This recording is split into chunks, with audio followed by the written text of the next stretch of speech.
GameDay Sports Cards in Las Vegas is now streaming on the Drip app. Make sure you download Drip by visiting dripshop.live or follow the link in the description. Download Drip and start following. All right, what's going on? It is time for the GameDay Huddle. Godfather's back. What is up, fellas? You took a little hiatus. That's okay. Took a little time off. It's needed for even the grinders like myself. I think since we opened the shop a year and a half ago, maybe I had 6 days off. Yeah. In a year and a half. So took a little time. Went to Alaska. Went some salmon fishing with my buddies from high school for my 40th birthday. So that was a good time. And then of course we went off to the National, and that was more work, but definitely a fun trip. And what? Because you're excited about the new time slot, right? New time slot, got to be here. Got to be here for the first one. Of course. Of course. Every Monday, I'm here. So that's exactly it. Time has changed, and that is because JF and I are actually on Mondays with the pregame on the Whatnot app. 10 a.m. Pacific, we come on, do some football breaks, and then come in and do this a little later in the day. So changing it up, so that'll be the new schedule moving forward. So if you're seeing this first time, like they weren't live earlier, that's why, because we are live now. It's not a replay. It's not a replay. We are live. We are live. But you can catch us there. So coming up, we've got trade night coming up at the Front Row Card Show. Shout out to our friends at the Union Marketplace Show who brought us on as a sponsor. Yeah. So we will be sponsoring it. We've got hobby packs that we'll be giving away at trade night. I'm pretty sure we're going to have some other giveaways as well. But we definitely have those. And we'll have some fun. Be a good time. And it's free. The trade night's free for anybody who attends the show. So make sure you attend the show. It's a 2-day show. It's at the Tuscany. Come on out. That's the 13th and 14th. That's just this week. That's all this is. I can't believe it's the 13th, 14th already, buddy. Time flies, baby. It's crazy. And I was nervous because we talked, because there's a lot of big time shows coming up, especially for us here at GameDay. We got this weekend we got Tuscany, Saturday, Sunday. Then we got Burbank coming up the 27th, 28th. Then we turn around, we're probably going to fly out to Phoenix. We're not getting a table, but we're going to do Phoenix the 2nd and 3rd. And then turn right back around the end of September. And then we go back to back to back with 2 Vegas shows. And then follow it up with our boys at Union Marketplace in Del Mar. So we're talking 6 card shows in less than a 2.5 month time span. So yeah, it's going to be fun. What up, Golden? How you doing, brother? Appreciate that you stopped by. How you been? No, it definitely will be a good time, and I think what's great about it is that we have a lot of activity, a lot of involvement, a lot of the shows we have going on. Also, at the same time, I think that genuinely it shows you how the hobby is really thriving. I think we saw that at the National, but taking it a step further, just our local shows having the success that they're having. This show coming up, going from a 1-day show to becoming a 2-day show, and becoming more of a show, and then the steps we're seeing Dakota and Vegas Card Show do is just amazing. Yeah. We're excited to be involved with them as well. And you just saw that the Mint just got year 2 announced, so the Mint's going to be coming up next, what is that, May or something like that? Something like that, year. Yeah. So it's good times for us here in Las Vegas. Absolutely. Well, talking about things live and well, we did ascend on the National. We haven't really talked to you guys since then. We did take the week after the National off because we were traveling on Monday. So last Monday we weren't on because of that. And we had a good time. We were out there. It was a grind, that's for sure. There's no doubt about it. It's a long, grueling hedge full of days because it's start early and late. Don't miss a minute. For us on the West Coast, it really sucks for us because I'm telling the guys, hey, we need to be at the show by no later than 8 o'clock. That means we're up at 7. That's 4 o'clock a.m. for us West Coast boys. And be honest, I'm just telling you, for me, I was one of them, right? We were up until 1 a.m. Eastern to 2 a.m. Eastern almost every night. And not like they're out partying. They're doing trades inside. So I'm laying in bed. We get back. We just bust our ass all day on trade, all day working at the show. We started at 7 o'clock in the morning the first day. We didn't get out of there till 7 at night. My dad cooked up an awesome meal for us. So phenomenal. He cooks up a nice meal for us. We eat. I'm like, it's now about 10 o'clock. I'm like, I'm going to bed. I'm laying in bed, surfing on the web. All of a sudden, I get a notification. Steve is live. I'm like, what? He's downstairs. What the hell are they doing? I click on it. Sure enough, they're downstairs doing trades with Darkside, who shared the Airbnb with us. They're doing trades till 3 in the morning. I'm like, I'm closing this out. I'm not going down there. I'm going to bed. These guys are nuts. We went to the trade events after, so like it was crazy. Like there was a trade night after, and shout out to Card Collector too. Great job on the national trade night that he put together. That was really well put together. Mile long to get in that place. Mile long. It was so long that we left 8. Some of us napped, showered, and went back, and we were just getting in on the tail end of the people getting in the room. Yeah, and it was incredible. Rocking in that room. It was. It was a good time that night. Yeah, it definitely was. So we had a good time. We did something really, really fun and unique, something that I thought was really cool, and that was at the National, Panini has the black boxes. Now, kind of explain to everybody how the black boxes work. So you get the black boxes by turning in unclaimed redemptions. So redemptions that you put in, they have to be longer than 120 days old. You had to set up a time slot, which we didn't know until we got there. We knew that you had to set up one, but we thought they would also be taking walk-ins, so we weren't sure. We walked up the first day, and they're like, nope, only by appointment. And instantly, I'm like, oh crap! I'm doing the show for Whatnot Saturday. I need a time slot. I sent the boys out. I said, go try to buy somebody's time slot. Ask people that are in there, hey, what card are you redeeming? How much is it worth? I'll buy that card off you. Give me your time slot, just so we could get in. But Steve and Jared pulled through and got us.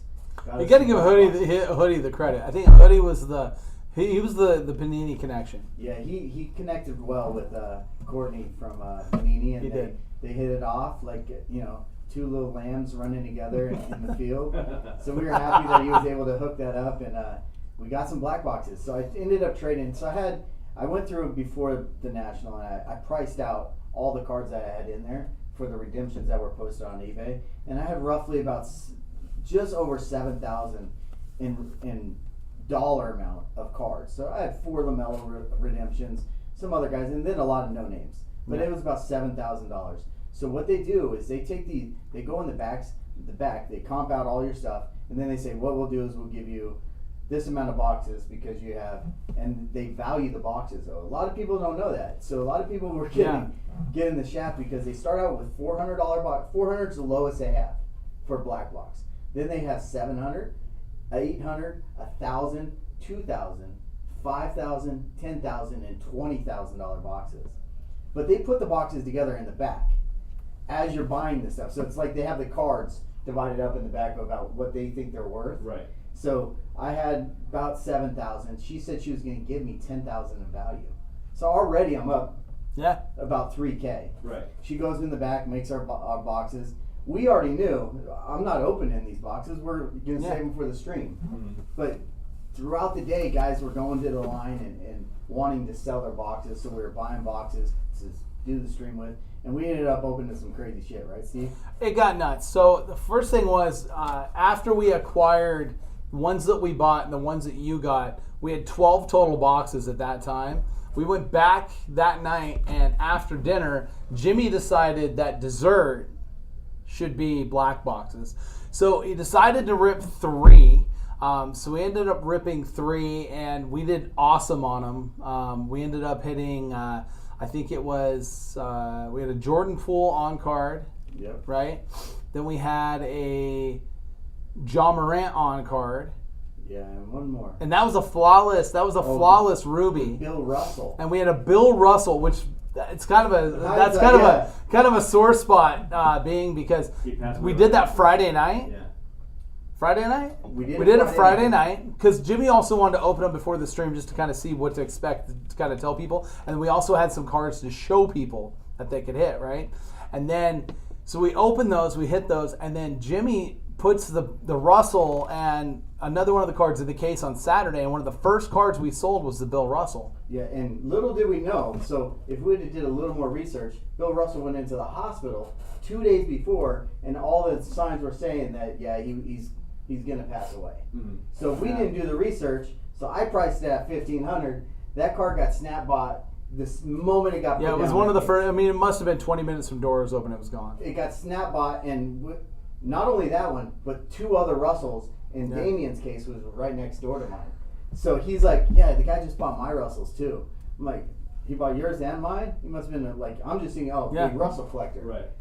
40 minutes later, Bill Russell dies. I'm like, He got us. He did. But you know what? Hey, give him some credit. That's what that show's for. That's how it is. So we opened ours. Ours was fun. We got crazy. We had side bets on it. I could get into the whole story. You can actually go on our Instagram. You can see the post. You can see the amount of money that was wagered and the amount. I think how much we each lost like $220. Yeah, at one point the pot was like $450. Yeah.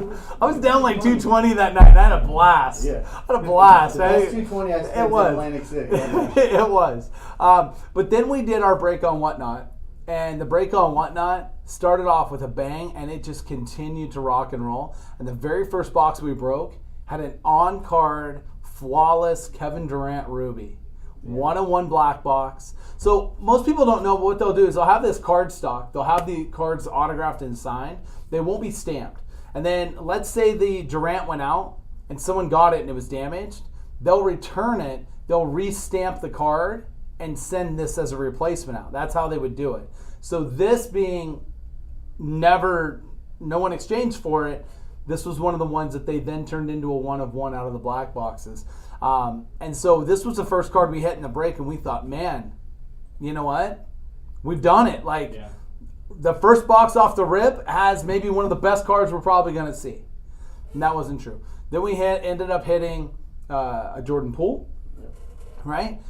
We did a total of 6 boxes that day. We had the internet at the National was a little suspect.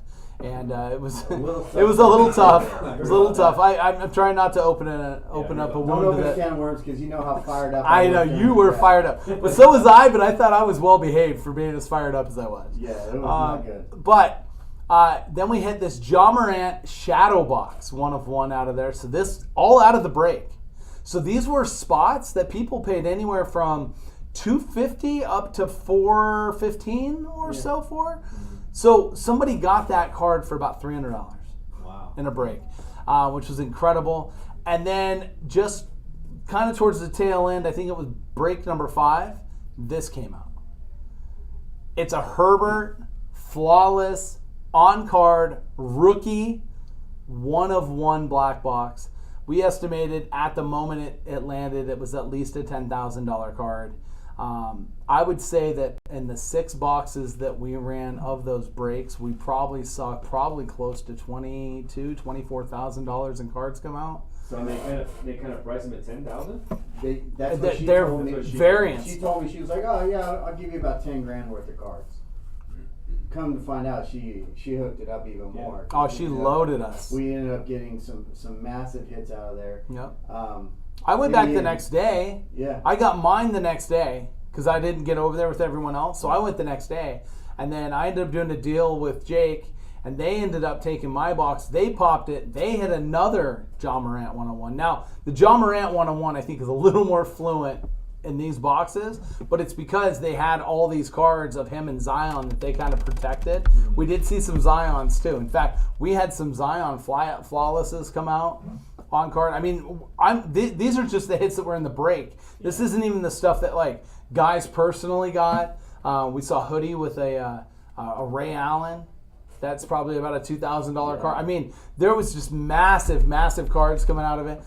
It really made these really interesting to where by the time like the word had buzzed, the Saturday trade night was guys sitting with these black box, sitting there like using them as huge leverage, way more than they should have been. So let me get into my story. So yes, I have black boxes. I had at one point I think I had 17 altogether of these black boxes, all different ranges and prices. So then a kid comes up and he's like, "Hey, I really want one of those black boxes. I see everybody have them. I heard you have a bunch and you might be willing to sell me one." I go, "To be honest with you, I'm not big into selling them. I'm going to use them on the stream tomorrow. But I do like that he was one of those chains and it had big slab on it and it was a Kobe Kaboom on it, graded 9.5, BGS 9.5. I go, well, I do like that. Kobe card, when you want to throw in a little trade, he's like, well, what do you think? I said, I'll give you $2,000 cash and a black box for it.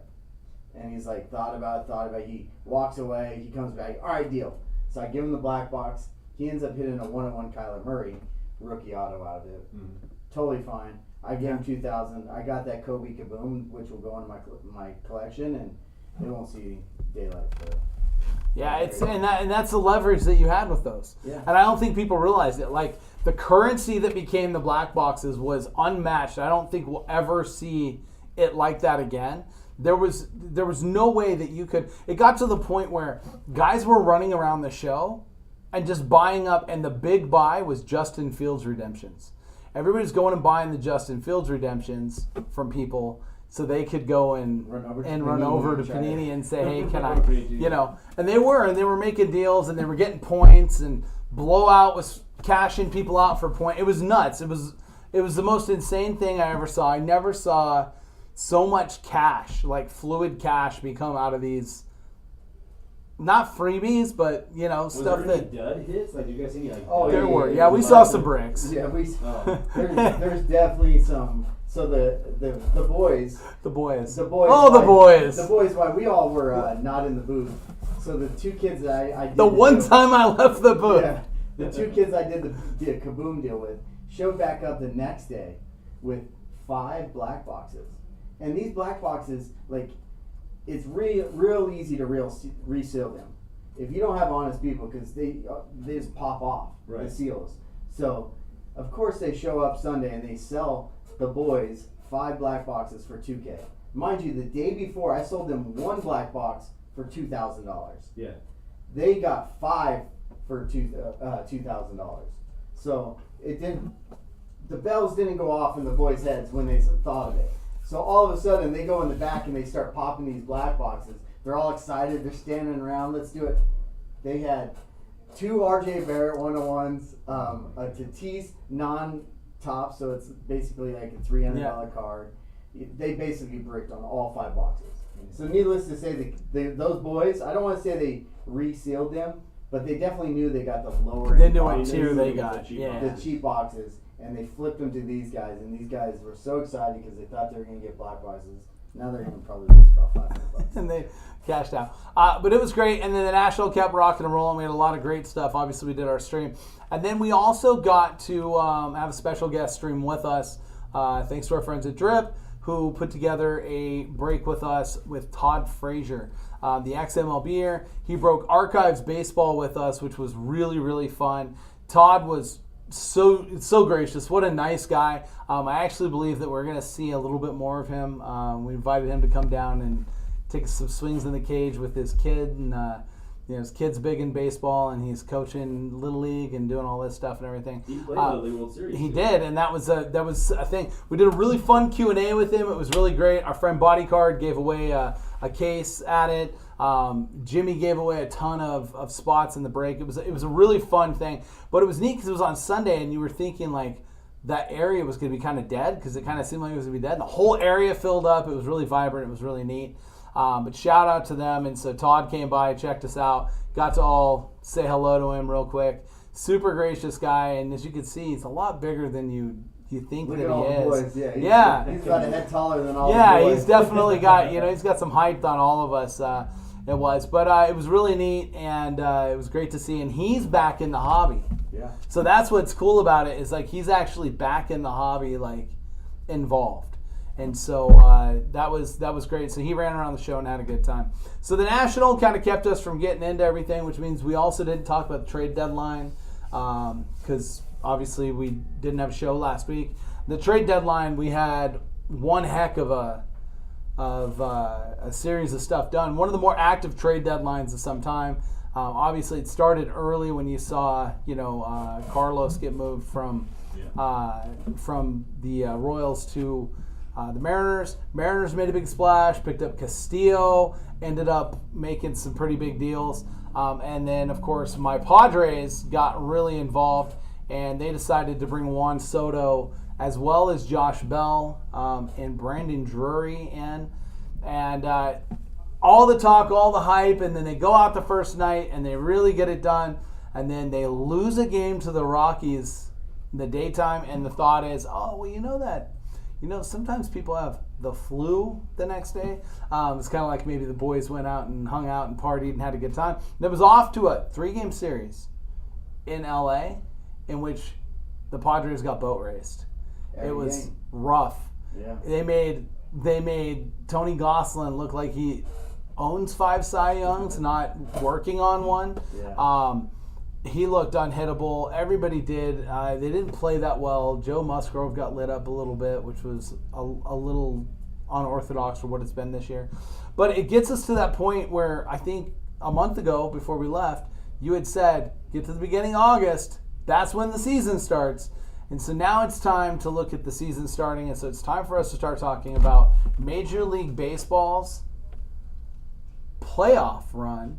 Who's for real, who's not. But this was something that was interesting that I found. Here are the percentages. This isn't all of baseball, but this is a good chunk of teams that are interesting or, long shots and currently there to talk about. And then we'll talk a little bit about power rankings.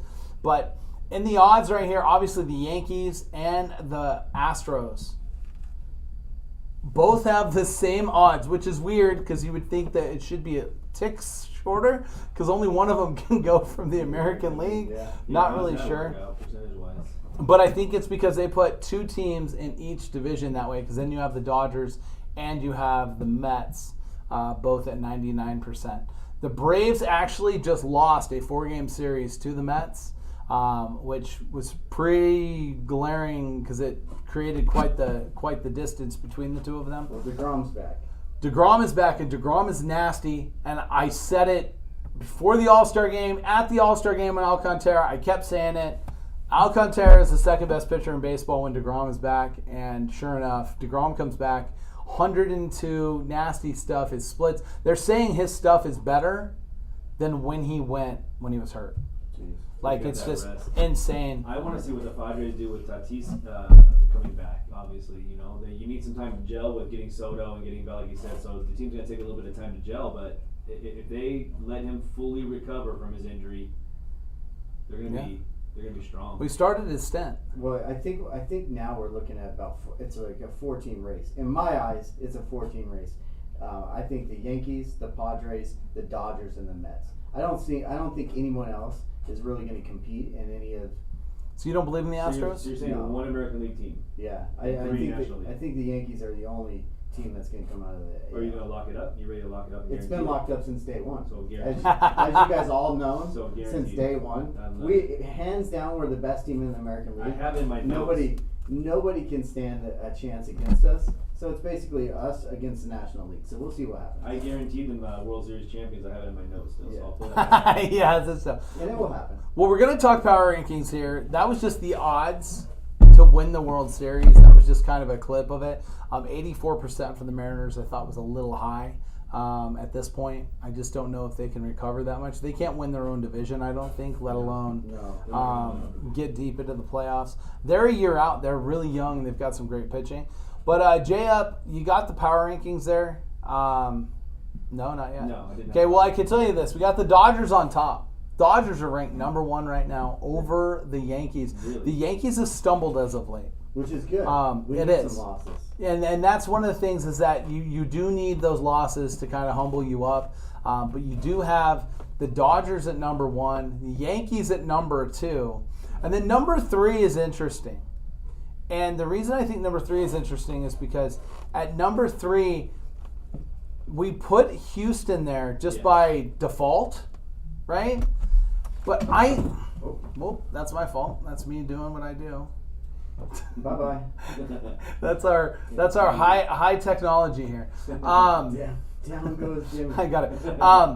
We have the Astros there, but I can't put the Astros over the Mets. I don't care how good the Astros have played. They get to play 39 games against teams that one of them I'd argue are good, which is the Mariners, and they're actually got a pretty good record against the Mariners. The rest of the AL West is a dumpster fire right now. I mean, you've got Shohei Ohtani essentially getting the Angels discussing a trade possibility for him, right? When he's on his way to a Cy Young year. Yeah. Right? After winning the MVP the year before. Yeah. Playing with arguably what's supposed to be the best player in baseball by himself.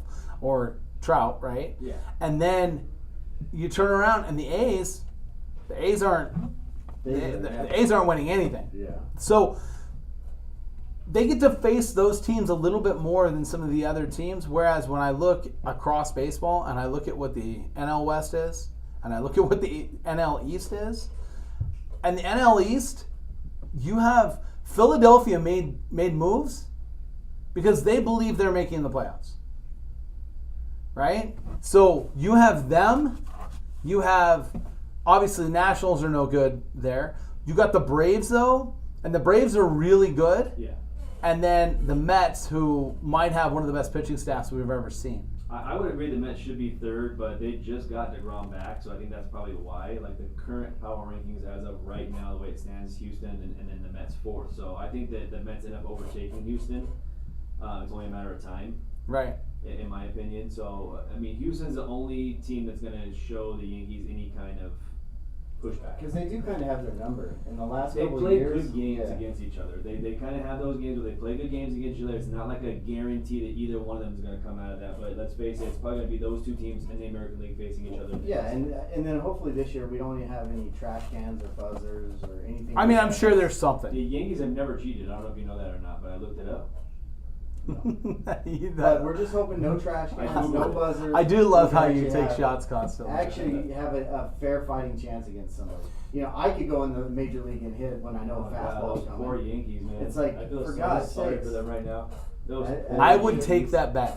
Yeah, thank you. I would take that Do I get bet. to pick? I'm do I not get to doubting pick you. the pitcher? Nope. No. If I get to pick the pitcher, I guarantee I get the Do the- ball do the in fair Astros- territory. I'm going to tell you right now, okay? There's at least one. Hendricks pitcher is that- not fair for you to pick. Oh, I was going with like somebody like Greinke because I know it, and I just know I'm sitting on a curveball because it's going to come at some point, and hopefully I can. There get is a little- no major league pitcher that's throwing you anything off speed. Yeah, You're throwing I you get it. three gas. I They are can never gas catch facing anything. you, and you're done. I can never catch up to I'm 80 telling or you. 85, but I can sit on a 75 and hopefully maybe get. That's why I'm saying at 83 you might have Hendricks. At 83 Okay. you might have Hendricks. But no. So Wainwright. then it Wainwright. Wainwright still brings it in the 90s. Where are we at on 5? Number 5 is your Padres. Is the Padres. Yeah, that's your Padres. So, and I think we're crowning the Padres a little quick. I think Mm-hmm. we need to sit back and see what their pitching staff does. Their lineup, hands down, is just complete nasty. We were talking about it earlier today. Like, that's murderer's row. A 1 through 5 is just insane. And you have an all-star in Cronenworth batting, what, he's at 7? 6th, 7th? yeah. So you're telling me that there's an all-star batting in the 7th spot? It's like, that lineup's pretty damn nasty with Josh. But Drury, he got robbed. He should have had 2 home runs over the weekend. Like, I think a lot of people aren't giving that as much credit as due. Everybody's jumping on, oh, look at Soto. Drury's he's a damn stud. Yeah. Yeah. And Drury is a stud. We knew he was. My hopes for him is that he's not a rental player. His contract isn't a rental player right now, but we hope he's not. They gave up a player that I think they paid a lot for him for, which was Victor Acosta. Yeah. So, which I think had a chance to be a piece of the puzzle down the road is probably a second baseman for the Padres. Well, you But guys gave up everything. we did. And so We dumped the farm you- system out. It's empty. You guys have three. All in. You have 3 years because you got to sign Soto Yeah. because he's coming up on that contract Yeah. year. You got 3 years that you have to win because otherwise you gave away Abrams, Hassel, and Well, Jackson Merrill moved literally from like 12th in the system to like 2nd. Yeah. Right? There's All like a good, too. reliever that's number 1, and then there's him. We absolutely dumped it out, but you can't be mad at the moves that were made. 6, what, the Braves? The Braves are coming. The at Braves 6. is 6. Cardinals at 7. Yeah, which that's a big jump, and the reason for that is the Cardinals overtook the Brewers in the NL Central. I think we all saw that coming. And the Brewers are a game and a half behind the Padres for the final wild card spot because the Padres had that run where they lost like 14 games or whatever it was, right? But that game and a half, I think, is a lot bigger of a gap than just a game and a half. Yeah, they jumped from 11 to 7 in this week's power ranking. Yeah, I think you have 2 teams trending the opposite ways. You have Yeah. the Brewers trending down, Padres trending up.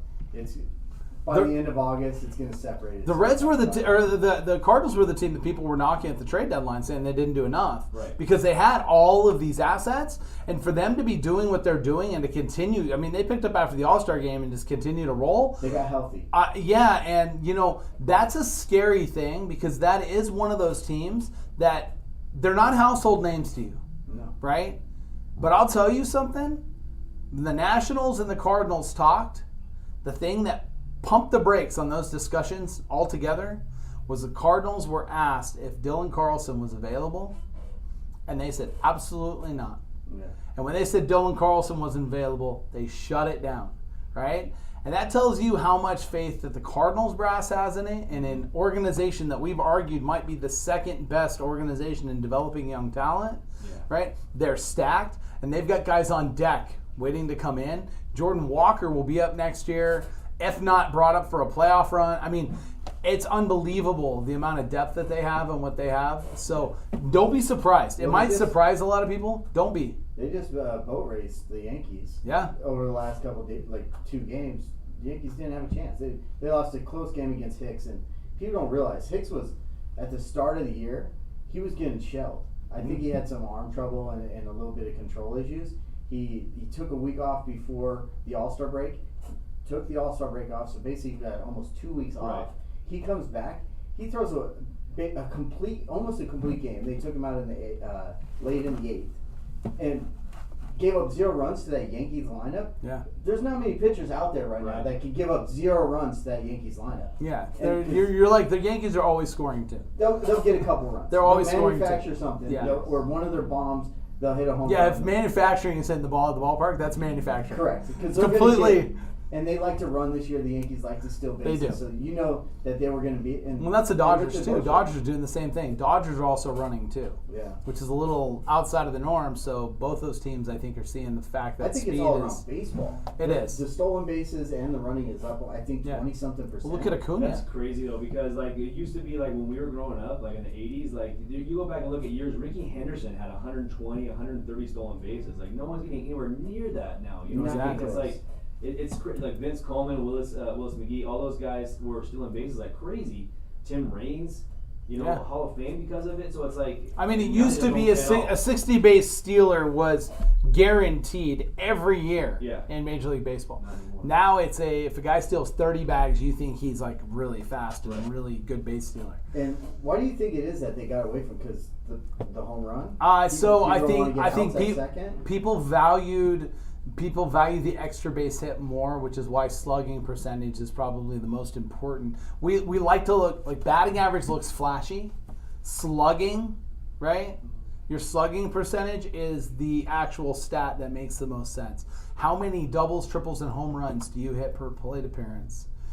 Right? Yeah, that's the move. And then you factor that with the number of walks because pitchers throw less strikes now because guys swing more often, right? So you add that in. And that's where the mathematics tell these book smart sharps where they should be. That's why those numbers are down. But pitchers are always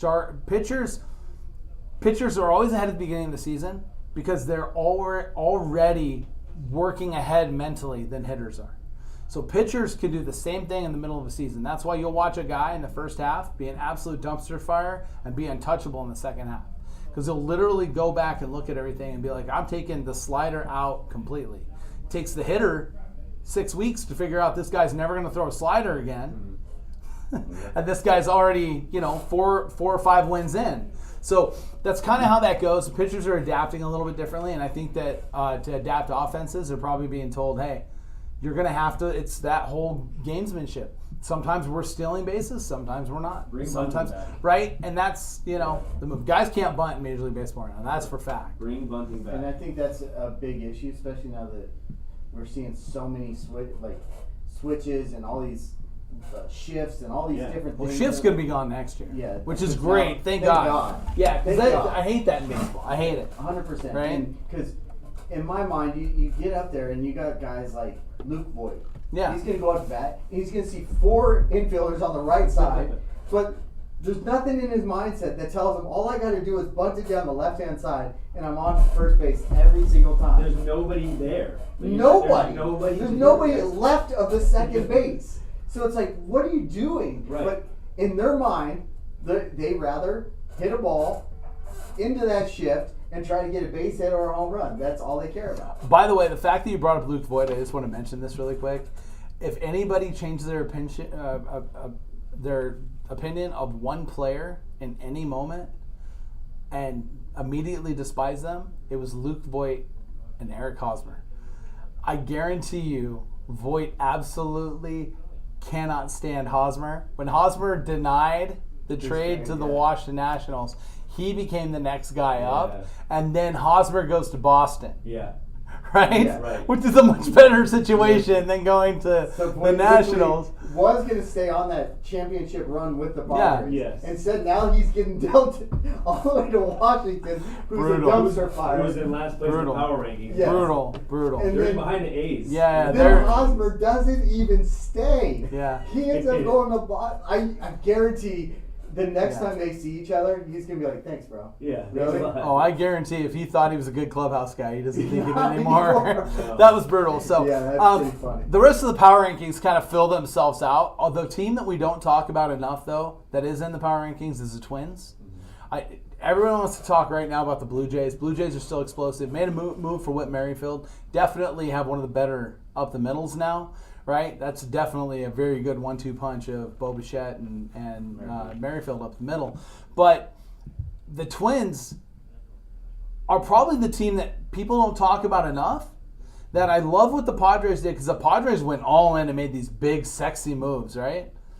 But the Twins did everything they needed to do to. You killed me again. I killed you again. To distance us themselves against the White Sox in the division. They did, and the Guardians, right? They did everything they could to distance them. They went out and got the best closer on the market. I know the Josh Hader deal for the Padres was nice, but the best closer was from the Orioles, right? They got him. They ended up picking up starting pitching, right? They did everything they needed to do, and that's a team that both the hobby and people don't talk about enough. I was talking to someone this weekend about it, that Araz is non-existent in the hobby, and the guy's literally showing you what Ichiro did at the beginning of his career is exactly what this dude is doing. And if you look at it, you almost can say, like, this guy's literally Ichiro. But no interest in the hobby whatsoever to that, because he's not hitting 500-foot home runs every other day, you know. But that team is very well, and that is one of those teams that I don't want to be in the playoffs against the Twins. I want someone else to be in the playoffs against the Twins. They're coming at number 11 right now. Yeah, and it's a sneaky Right number 11. Right It's a outside the top sneaky 10. number 11. The Twins are really good. I think they're like the Tampa Bay Rays of the last 2 years. Yeah. Where they have a good team. Everybody knows they kind of have a good team, but they're under the radar. And before you know it, they could be sitting in the World Series, and all of us would be like, How did the Twins get here? what the hell? They have what are pop Twins? too. That's They're a the small thing. Market. They're not on TV all the time. So Right. No one knows their lineup. Like They have pop too. Yeah. Like, they got guys that can leave the yard, they can bang with you, they can run. They're probably one of the faster teams in Major League Baseball, and their pitching staff across the board is very good. So, not a team to sleep on, but this is something that we can absolutely take a look at and watch them. They might be an interesting futures, just to go right now today, Twins to win it all. Like, that's a nice hedge bet. Yeah. If you have the Yankees, you want to put a team behind that might lay you some really good value, that might be the team in the American League to do it with. So Major League Baseball kicking and rolling. We got a lot of stuff going on. I got to tell you guys, though, storylines that you can't ever, you can't write these storylines and you can't make these things up, right? Is we're going to shift to the city of Cleveland. So the city of Cleveland is hosting the National Massage Therapist Convention 1 block away from Brown Stadium. I thought it was a joke when I first saw it. I did too, and 100% thought it was I looked That's into it. stupid. I said that's stupid. I looked into it. I can't believe it. Guys, Keynote speaker. theater, for sure. Yeah. For sure. Deshaun Watson. Absolutely. Which Deshaun Watson, obviously, he's been in the news about he got his suspension notification of 6 games. The entire city of Cleveland, I'm surprised they didn't burn it down. They didn't, though. They celebrate a little differently there, I guess. And that he was going to play, and now there's back to Roger Goodell. Now they're having it seen again. Now they've got another independent arbitrator, someone different that's going to be taking a look at it. from all things that I've read and all things that I've seen, the most they think that will be tacked onto this is 2 games. So it seems like Deshaun Watson will probably end up with an 8-game suspension instead of 6, if that's the case. And then he has the opportunity to appeal that one, doesn't he? Correct. Yeah. And so then he could go back down. well, here's the problem. Okay, so 2 years ago, most people know of this but don't really know the meat and potatoes of it. The NFL redid their deal with the Players Association, right? So they had a new collective bargaining agreement that is out there. Collective bargaining agreement was to bring these arbitrators in that are judges as part of this whole process, and it was supposed to be a one and done. Correct. So now that they're doing this, they're basically saying if you overturn the 6-game suspension that Deshaun has gotten, the Players Association has said that they will sue the NFL for breach of contract on that agreement. That's a bigger story than the Deshaun Watson story. 100%. That's a huge story because that could then essentially eliminate the collective bargaining agreement in football, and we could be looking at a football lockout like immediately when that happens. And it's all because the NFL doesn't punish the players like they do the owners, and the owners like the players. Well, speaking of that punishment of owners, yes. Let's look at what just happened in Miami. Right. Like, that guy kind of just got a slap on the wrist for something that I think is pretty damn out of tampering. Yeah, like $1.5 million. Nothing. $1.5 million. They lost their first round draft pick. That's like $20 to us. Yeah. Like, yes. You're gonna pay that. So his estimated personal wealth is $6.5 billion. So 1.5 was nothing for the team because that's his personal wealth, not the team's. It's just his personal. So it's a slap on the wrist. It's nothing. I actually think that they should have put it to a vote to make him sell his franchise. Is what I think they should have done. I'm a firm believer. If you're an owner and you get caught tampering, you get caught gambling, you get caught doing whatever it is, where you justify people's thoughts in the process of the NFL and it actually being legitimized and everything that goes on is 100% right. What happens on the field is because of that reason. What you should lose your team. What happened to Robert Kraft? He was part of a sting operation. Yeah.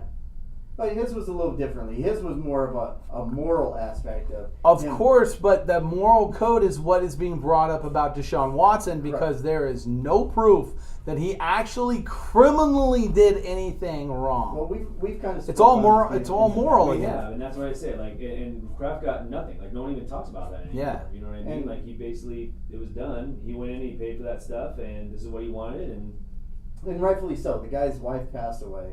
He's 67 years old. His team's going into the Super Bowl. Hey, he wants to fly down and meet a hot little chick and teach his own. I thought he was still married, but she was like 30 years younger or 40 years younger than him or something. Oh, I don't know. I was just throwing I don't think his wife passed away. I think she's like way younger. Is she? Yeah. I believe that Jay is probably correct. And Jay, you got to remember, Jay is our pop culture, Look that up. But no, seriously, the thing is that the NFL is going to have to figure this out, and it's going to become a bigger problem quicker if they don't.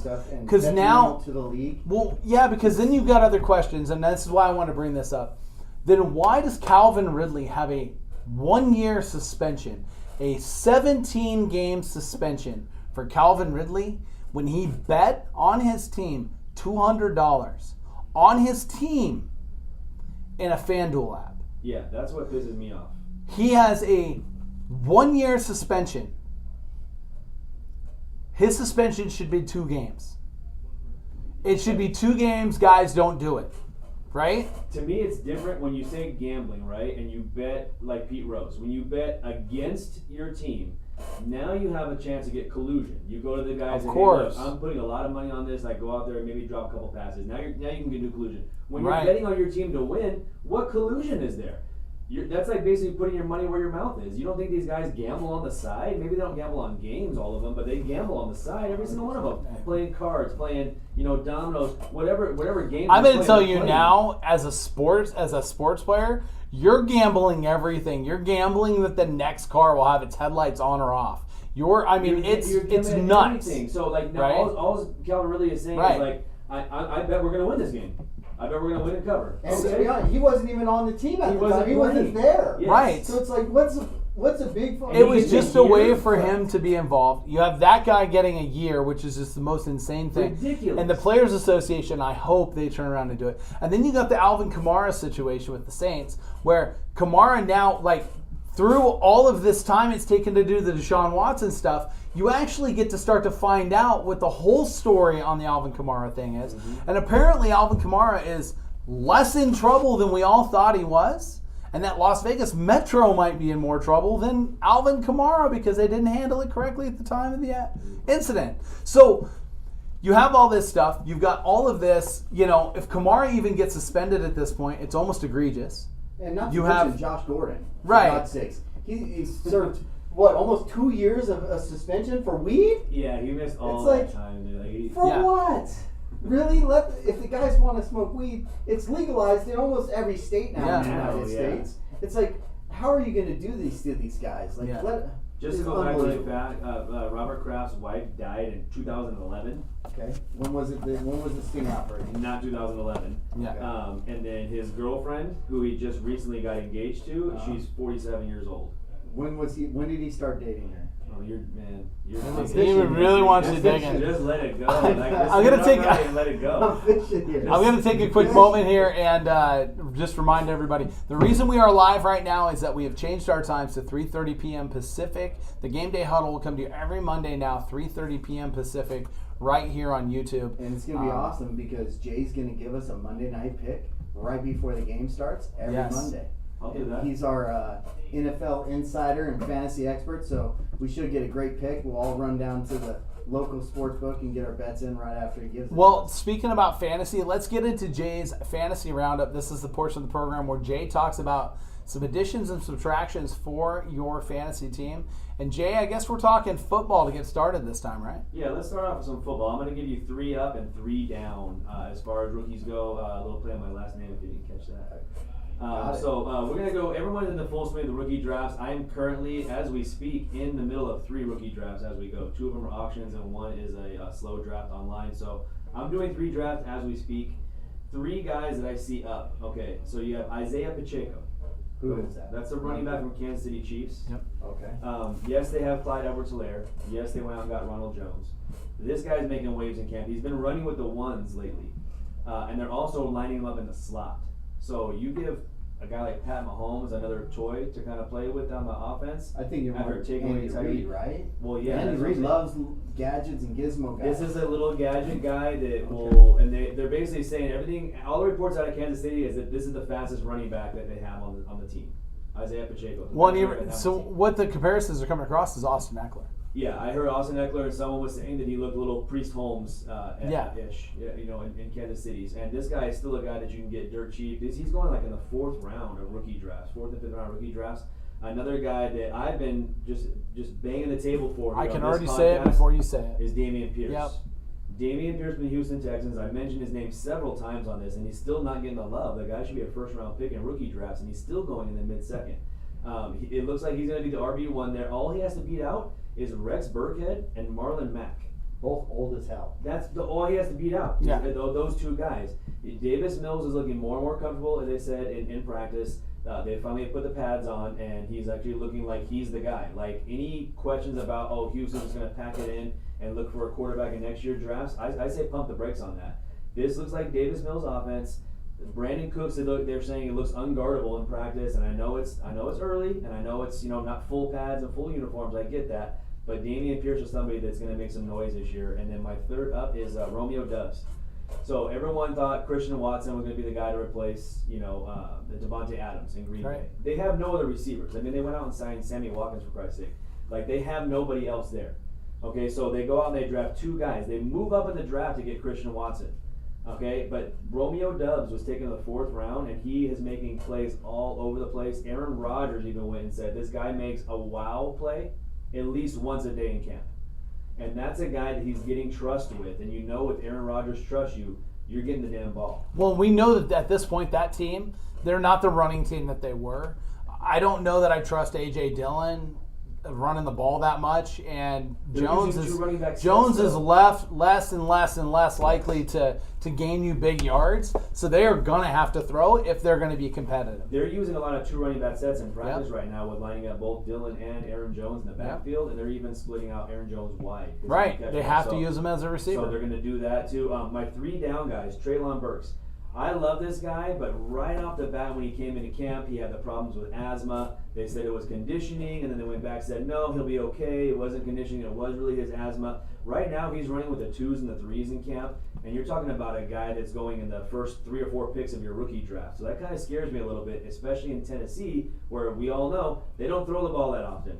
So if you're buried on the depth chart as a wide receiver, you're going to be screwed. 2 to 3 targets max. Yeah, that's what I'm saying, especially as a rookie. A guy I just mentioned a minute ago, Christian Watson. This guy is actually the real deal, and he will be a stud, but he's missing time in camp with an injury. And that's the one thing you don't want to do as a rookie is come into camp, get injured, and miss all that time and all those reps with Aaron Rodgers. That means you're 6 to 8 weeks out before you see the field. That's what I mean. And then the third guy is kind of off the grid a little bit, but Trey McBride. Like, I had high hopes for this kid, but he's dealing with a bulky back, which is never a good thing for your tight end, because what do they ask you to do as a tight end? Block a lot. Yep. So if you have back problems as a rookie in a tight end spot, it's going to be tough. And this guy is really electric. And the one thing that Arizona needs right now is more guys to catch the ball, with DeAndre Hopkins being suspended. So they're going to need those pass catchers out there. And if this guy's sitting on the sideline with a bulky back, that's just not going to help them at all. No, not at all. And, you know, the upcoming year, there's going to be a lot of contribution from rookies. You're going to see a lot of it. There's a huge talk of Olave and how he's looked so far in camp. Obviously, a receiver that came out, Justin Jefferson became a top 10 guy his rookie year. Jamar Chase. And I wouldn't be surprised. And then another guy to talk about is going to be Drake London, because he's literally putting himself, especially with Calvin Ridley gone, he's literally the one. Mm-hmm. He literally got drafted and became the one. Yep. He's going to get a lot of chances, and they're going to be playing down. So they're going to be throwing the ball. Mm-hmm. And Mariota is going to be at the helm for a while. We don't know if Mariota is going to stay there or not. So far, the conversation coming out is Mariota's looked okay, but we're not thrilled, and Desmond Ritter's looked better than advertised. Yep. So could be Ritter's team, and you could be looking at Ritter in London by the end of the season. By week 6 or 7, I think that Ritter comes in. I was thinking more so about 10, but yeah. Now, in your opinion, is Ritter the first of the rookie quarterbacks to see the field? 100%. I think no. You think who? I think Kenny Pickett will be. I think Trubisky wins the job over Mason Rudolph. But I think that Trubisky will. I think he's going to get. Something's going to happen. Either get injured or something small is going to happen. Kenny Pickett will be the first guy that steps on the field. And we don't think that they go to Rudolph. You think they go to Pickett? Yeah, I think Rudolph is. I don't know. Rudolph is terrible. I view Rudolph as less than Carson Wentz, less than Trubisky. Rudolph is terrible. Yeah, I was just putting it to the fact that Rudolph is terrible. He's the number 2, so they would probably go to him after. They would get off Trubisky pretty quick. Probably week 4 or 5, they'll be off Trubisky onto Rudolph, and I think they'll give Rudolph 3 to 4 weeks, so that puts it week 8. But you got to remember. So you got to remember this. You got to remember Pittsburgh is used to winning, right? That town for the last 25 years, all they've done is win. They've been in the playoffs every year. You've had Hall of Fame quarterback after Hall of Fame quarterback. The second they start the season 0-2, 0-3, and they're struggling, the whole entire Pittsburgh area is going to be screaming for Kenny Pickett. Every top radio show, they're not going to scream for Mason Rudolph. Well, and let's talk about their talking heads in that city. Their talking heads have moved the needle in the past. We have seen receivers move up the depth chart there because guys in that town started the conversation that he needed to be moved up, and we've seen it happen. That's not knocking coaching in any means. It just tells you that how strong the media play is in Pittsburgh, which is weird because we don't think of them as a big media hub, but locally and internally, their media runs the city, man. It really does. They are used to winning, not going, Okay. Jared's saying. Jay get a bet in the books here. So I'm going to take Ritter. You take Pickett. Okay. Who first person to start for how much? First person to start. I mean, that's $20. All right. I don't need that much money. That's I think that the sneaky play out of all this is Sam Howell, and that is he's going to be third on the depth chart with the Commanders. He's looked good in camp apparently. He's got some to learn, which we expect he would. He comes from a little bit of raw. He's a little more of an unknown commodity because of where he played, right? And I don't know that Taylor Heinicke is going to come out with fire after losing the gig when he played his butt off last year for the Commanders to almost make the playoffs. That team almost made the playoffs last year, right? For him to almost make the playoffs last year. Well, it's such a tough right? division. That division's like, whew. No. But here's your thing. Here's the thing, though. But what kind of fire will he have? This is going to go back. This is going to be a different argument that I have for Pittsburgh. So this is going to be Washington, right? They know they're not there yet, right? They have a stud receiver in Terry McLaurin, right? Right. So when it comes down to the point to where if Carson Wentz does get hurt, who do you think McLaurin is going to be banging the table for? You think he's going to be saying like, "Hey, let's get this rookie"? No, he's guy going to in, want or Heinicke. Right. Here's the thing, though. If you're Washington, you're going to want to see if you have anything there because you're going into this next year's draft. That's 5 deep at quarterback. And you're going to make a determination if you're going to try to make some moves or if you're not doing really well, keep your pick to draft a quarterback. He may get on the field at some point this year. Yes. But he won't be ahead of Ritter and. Well, my thought is that I just don't know if Heinicke will play with the same fire. And I think Carson Wentz's leash is going to be a lot shorter than people realize. I believe that he's on. Well, He did a trip on the leash and hurt himself. I do believe that because I do think that Washington and that coaching staff with Ron Rivera think they should be competing to win the division. Which all of us are like very delusional in that. Yeah. That's like saying the Giants have a chance to make the playoffs. Correct. It's not happening. Washington is not going to make the playoffs unless that defense, which their defense is really, really good. On paper. Well, last year they did Chase well. Young's back this year too. Right. They're a really good defense. We'll see what happens. They better be pitching shutout after shutout if they want to win. They're not bet the under in every Washington Commander game this year, and I guarantee you'll finish way ahead by the end of the year because they're not putting up any points.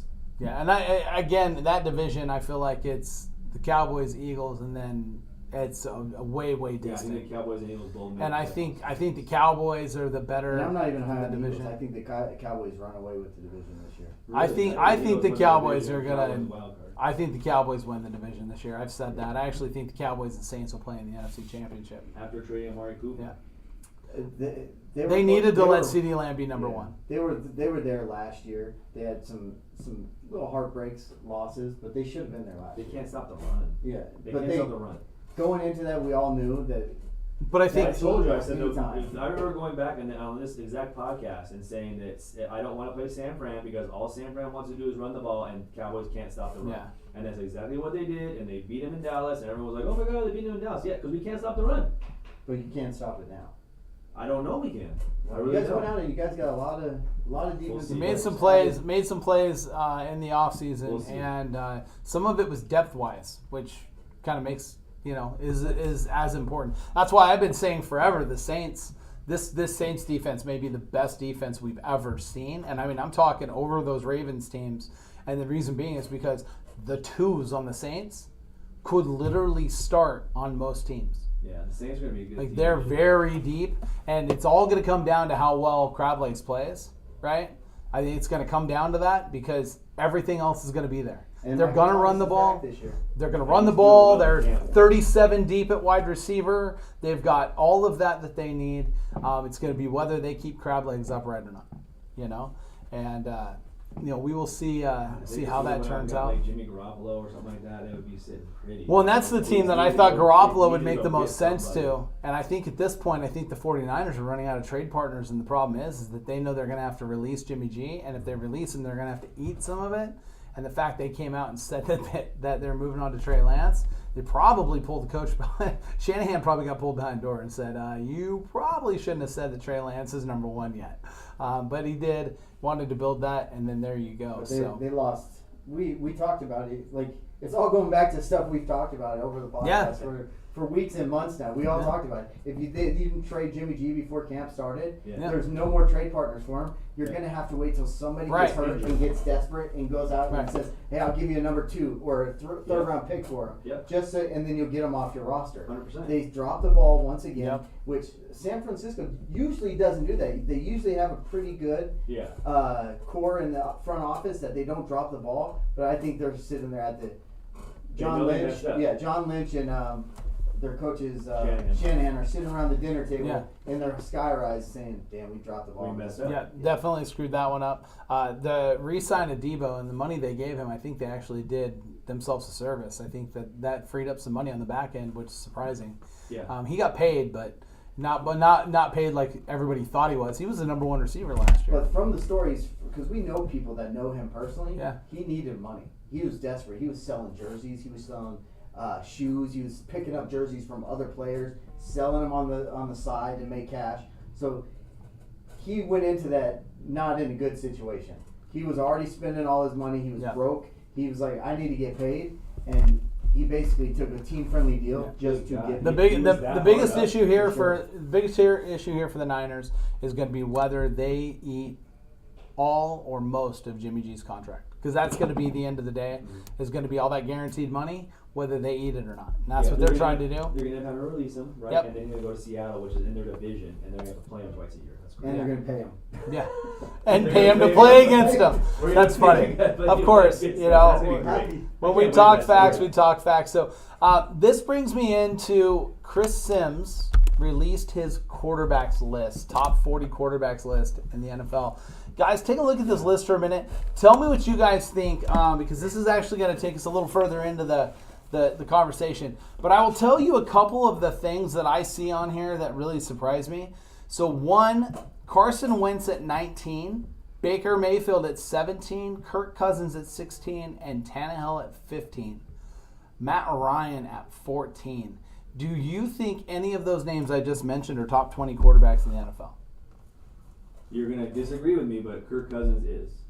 Because we're not talking about dynasty. It's okay. You going can. forward. I'm right? okay with Kirk Cousins being a top quarterback in the NFL. Yeah. My thing is he'll never get you there, because when the lights shine too bright, he's not the guy. Which is why he can't that's overcome why that. That's why he does good in Minnesota, because they're not on Yeah, TV. he can't overcome He that. would never be a New York or a Dallas Right. or but these rankings, they're just rankings for like this year. Yes. It's not like building a team going forward. This is this year where they're So- ranked at. So yeah, the only problem I see, there's two problems. Number one, but I know why one of them.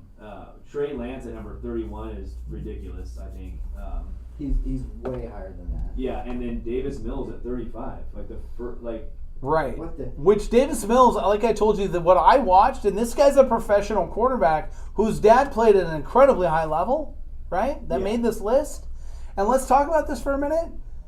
Did you not watch the footwork I watched as not a professional quarterback and not someone? Right. Davis Mills' footwork is better than anybody else in last year's draft class, and outside of Burrow and Herbert, there hasn't been anybody. It's better than Dak Prescott's. I can go down the list. I mean, Davis Mills is behind a backup quarterback in Tyler Huntley. He's behind a. He's kind a of Geno a backup. Smith.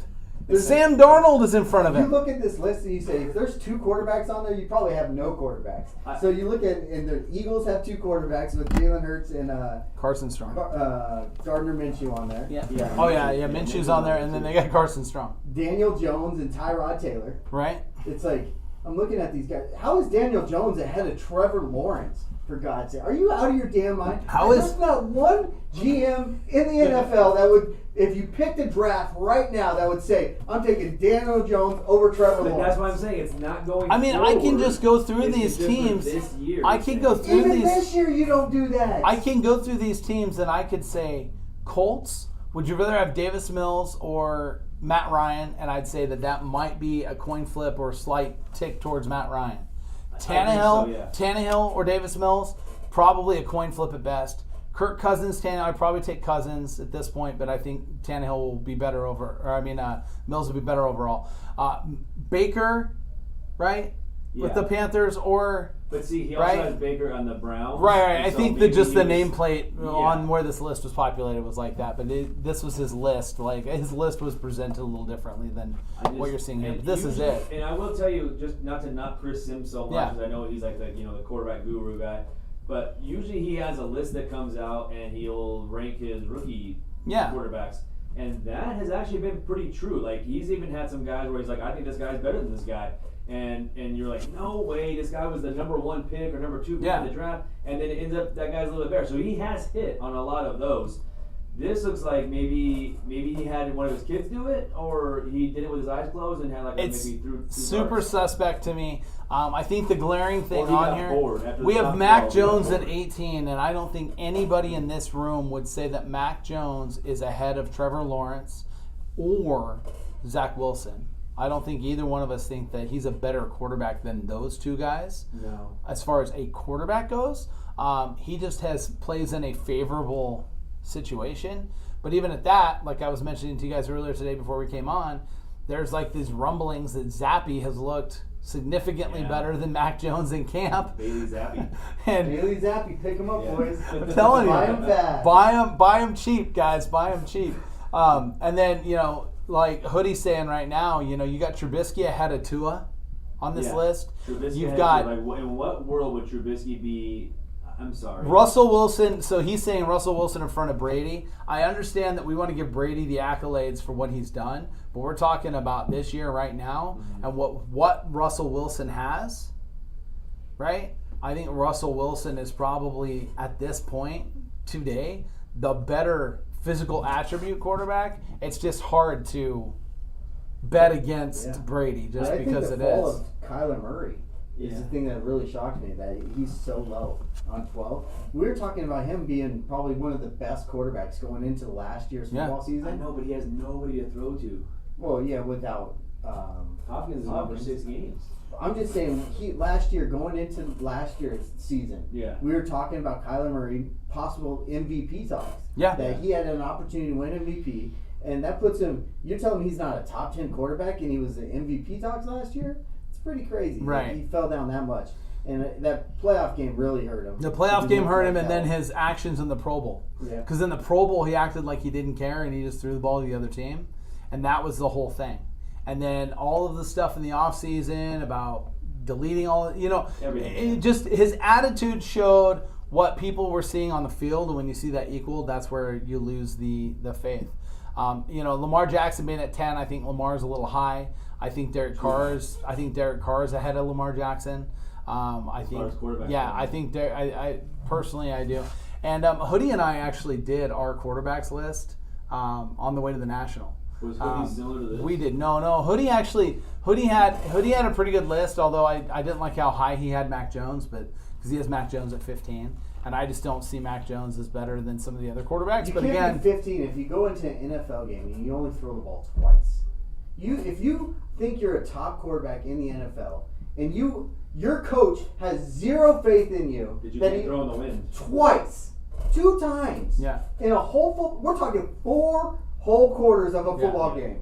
You throw the ball twice. That means your coach don't even believe in you. Your ass is not in the top 20. and by the Not. way, can we laugh about how Panini trolled with the handoff photos on some of the Mac Jones cards? Oh yeah. It's just hilarious to me. You got to give them a lot of credit. That's really funny. So here's what I want to do. We're on to plus or minus. Now this is a portion of the program where I usually talk to you guys about investments or what are ways to make money in the hobby. And I think we saw a lot of ways to make money in the hobby, especially at the National. And the one takeaway I'll give really quick before I jump into what I want to do is at the National, it's the first time at big shows that I've ever seen, and since I was 14 doing this, I don't recall younger people in the hobby coming up to tables trading down, where they were trading big cards for smaller, more liquid cards. And that was happening a lot at the National, and that really kind of indicated where the marketplace is going, which means if you have liquid mid-range cards, which we talked about a couple weeks ago before going to the National, this is all stuff I've been telling everybody, You did and then literally watched it play after play after play of people trading down from big cards into mid-range cards. That was a play that just kind of tells you that people want to be comfortable where they can afford to play. Instead of chasing the $2,500 or $3,000 card, get a few $50 cards and try to get the return on investment. Yeah. So if those double or triple to $150. And the opposite of that was buy raw grade, and if it hits, then sell that big card. Yeah. Right? And that was kind of the play. But I want to say that Jared said liquid is the best word in the hobby. It's really funny. It's true though. It's true. But what I want to get into today is I want to play a game with you guys, and the game I want to play is, Are we buying them? Are we selling them? Or are we holding them? NFL quarterback edition. And so I've got some quarterbacks for you, and we'll touch base on each one of these guys as we go. And the first one I got is Jalen Hurts. Are we buying Jalen Hurts, selling Jalen Hurts, or holding Jalen Hurts right now? Well, I already gave you my scoop. I don't think they win the division this year. I think they'll be lucky to try to squeak into the wild card. I'm selling Jalen Hurts. Okay. What about you? Hurts is 100% sell for me. I already wrote it down before he even said it. To me, he's 100% sell. I don't think he has the sustainability. But he says buy and buy Hurts. So that's the hobby side. The hobby is telling us to buy Hurts. Hurts is actually one of the most trending quarterbacks of any of the classes in purchases. Now, if you go back at the end of the season last year, on this program, I sat here and told you guys to buy Jalen Hurts. I told you to buy him at the end of the season, before the season was even over, to buy him because you weren't going to buy him any cheaper. There are cards that we sold in this shop that I saw sell in this shop that are going for 3 times what they sold for, and that was when the market was up more, right? Right now, I think he's an interesting player. I think he's a hold. I think he's a short-term hold, though. I think he's a hold around week 10, week 12, and you're going to know what you have out of Jalen Hurts, and then you'll either sell him. I don't know that buying him right now is going to be good because you didn't catch the bottom. You missed it. You're following the trend. Yes, you can't buy because he's at the height. And he's not going to get higher than this. You have to hope that this team makes the playoffs like Burrow did last year and has a deep playoff run. He has to have Lamar Jackson's MVP year to move the needle. That's what he's going to have. But he's not. Right? All right, next one. Changed places that he played. Russell Wilson. Is Russ, at this point, a buy, a sell, or a hold? Russ, he's a tough one because anytime you go to a new team, a lot of those fan base don't want to have that Russell Wilson in a Seahawks jersey, and all of his rookie cards are all Seahawks rookie cards. Mm-hmm. So he's a tough one. I do think he's a Hall of Famer. I do think his stuff over time will continue to rise. I don't think there's going to be a big jump in his cards. I would hold on to Russell Wilson. I have written down the same exact thing you just said. I said I'm going to hold on to Russell Wilson, and the reason why is because I'm going to wait for him to end his Hall of Fame career.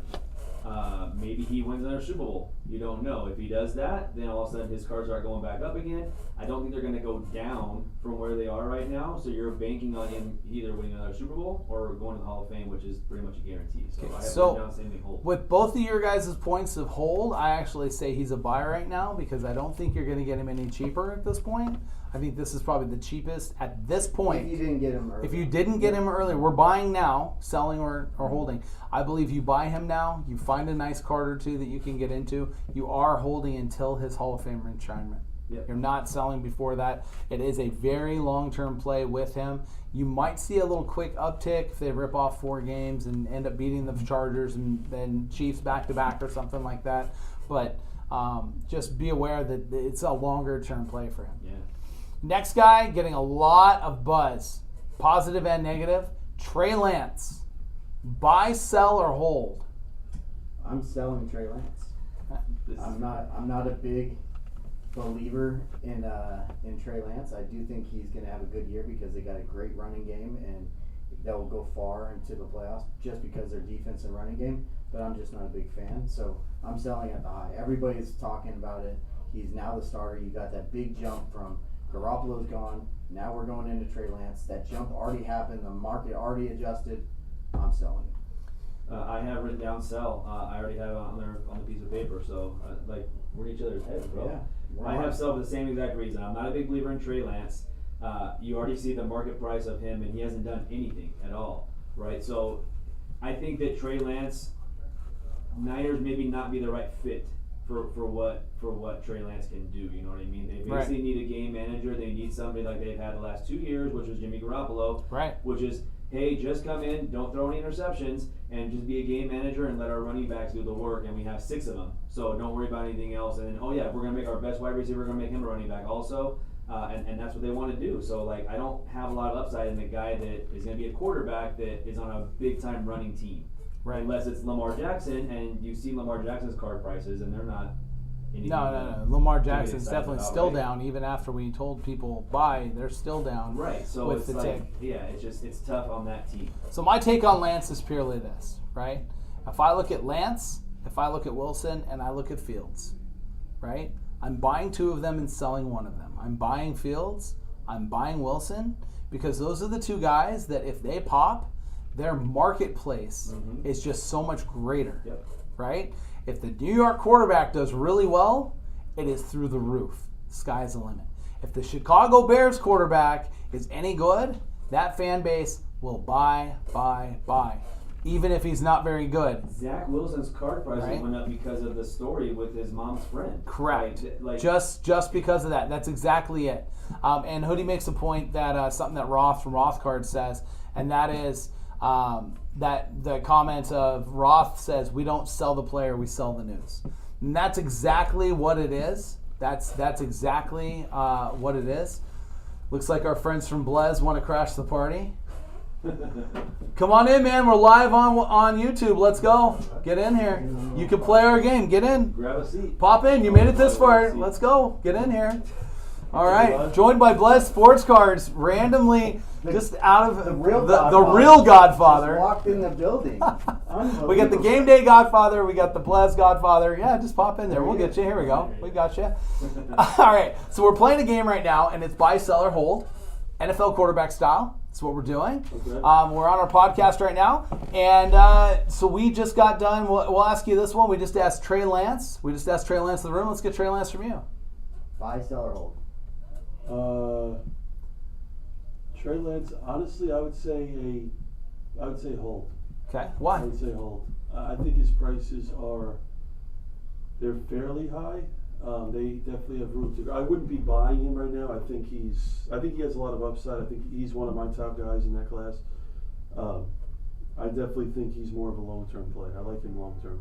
That's interesting because none of us in the room thought long-term play there. We all thought Sell now while he's hot. sell now while he's hot. Let's continue. Right? Let's No, it's good. continue. All right, so the next one, this one I think is going to be an interesting one because I think everybody in the room is going to say the same thing, and I have a different take, but we'll see. Mitch Trubisky, buy, sell, or hold? Me personally, I'm buying Trubisky. I Okay. think his market is very, very low for what he could be. I don't think a lot of us think he can be a good quarterback. I know Jay's really down on him, but his market's so low that if you do buy him right now, you have the biggest room to pop on him. What about you, Jay? This is why I'm going to buy him is because he's so dirt cheap. And this is going to be the quickest flip that you can ever imagine. This is definitely not one of the long-term deals. You buy him and you just hope and pray that he can get Pittsburgh to a 4-1 record and not get hurt and just not mess up. They could be 1-4 in my opinion and beat the Bengals, and Mitch Trubisky's cards would go up. Just because they beat the Bengals because it's the Bengals. They could. So I'm with you actually. So I'm surprised because I thought buy. What do you think? I actually agree. I would say buy just simply on math. You if you're buying 10 quarterbacks cheap, mathematically you're going to make money. He's dirt cheap. That's what I'm saying. No, He's- that's right. Jared said D. None of the above. If there was a D, I think we all would be on that one. Right. But he's so dirt cheap. But- Like, what if you lose out on it? Like, what are you losing? You know what I mean? Like at that point. Exactly, and that's my thought on it is Trubisky's at a price point. It's affordable for most people to get into, and if you do get a chance to have an uptick, it's a quick, easy, 2-3 extra money real quick on some of these plays. So this is going to be his 5th year. Yes. He came in the league in 17. I mean, this is kind of it. Like we say this all the time. Basketball, it's like their 5th year is like that's what it is. And football for a quarterback, like this is almost his make or break time to do it. And you have to remember, like in college, when he came out of North Carolina, he only started or played in like 16 games. The or last something. couple of years, Yeah, it wasn't like he had like 4 full years of college to play. Like he came in very raw. And he also got Right. drafted ahead of Mahomes. Yeah. Which Well, is when you think about it, he got drafted ahead of Mahomes. He was great in college. That's Yeah, because everybody Watson, thought Mahomes was reckless. The only reason Mahomes fell in the draft to where he did is because they thought he was reckless. That was it. Yeah. That was purely it. And the reckless turned out to be good. The gunslinger, right? Yeah. Trevor Lawrence, besides the Head and Shoulders commercials, what else? What are you thinking Well, on you know Trevor? about me, I'm a a bandwagon Trevor Lawrence fan. I've been buying. I'm continuing to buy. I'm glad his prices are still low. I can't get enough of it. If I have every shelf in my damn store full of Trevor Lawrence, I think in 3 to 5 years I'm going to be cashing in and I'll be as rich as Blez.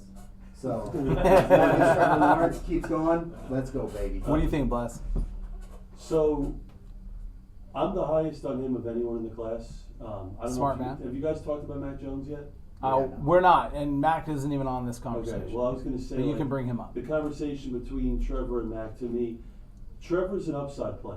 Mac Jones to me is not an upside play. I mean, Trevor's the type of guy that the hobby wants. They want him to succeed. He's like the Zion type. They want him to succeed. Mm-hmm. So, I don't necessarily. I don't agree with you. His stuff is not cheap right now. His stuff is. Well, in base comparison, it is. When you compare his stuff to Mac's, you compare his stuff. I don't know. Is it? Yeah. He's cheaper. He's still about 20%. That's actually. You know what? It's a buy. I don't know about. It's about 20%. I mean, 20% cheaper. Yeah. Well, under that, then I would say if you're comparing to Mac Jones, it's a no-brainer buy. Right. Now, I'm not comparing to Mac, but I'm saying against Mac, he's about a 20%. Put it this way: if I had to pick one guy to succeed in this class, I would still say Trevor. Yeah, you have to. A lot of it's also the system too. It's hard. Like we all knew, a guy like Zach Wilson was not going to come out and look good for the. I mean, you just know you're in a terrible system. Yeah. System in football is like more than half the battle, in my opinion. So if you put Trevor, I mean, he was so good at Clemson. He was obviously the guy coming in. I agree with most of what you're saying. I wouldn't go that heavy on Trevor, but I like him a lot. What about you? I have him as a buy also. I think he is way undervalued as far as where he came out, and I think he is the best quarterback in that class. I think Urban Meyer and him weren't a good fit at all. Yeah. And we saw that, and now that disaster is over. You bring in Doug Peterson, who's a quarterback guy. In my opinion, you didn't surround him with a lot of big weapons, so I think it's going to be another year at least. They need to go out and get that big fish. Christian Kirk is not it.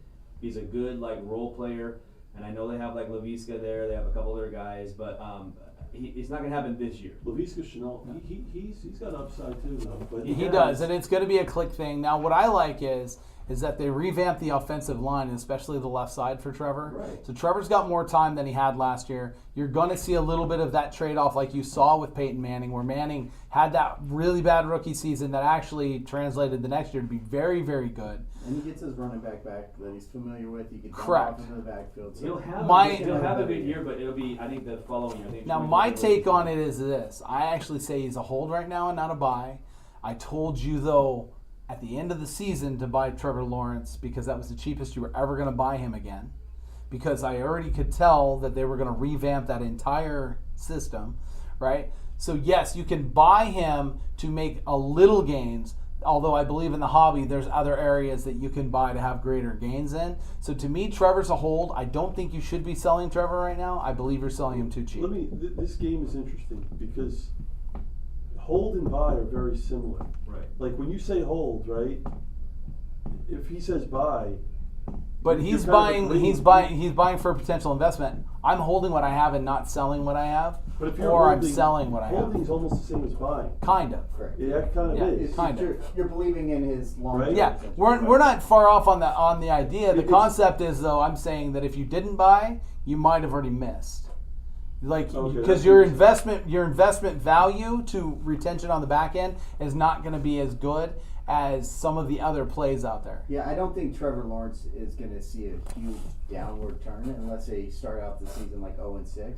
Right. Then you might be able to get Trevor Lawrence for a little bit cheaper than what you're getting it. But not much.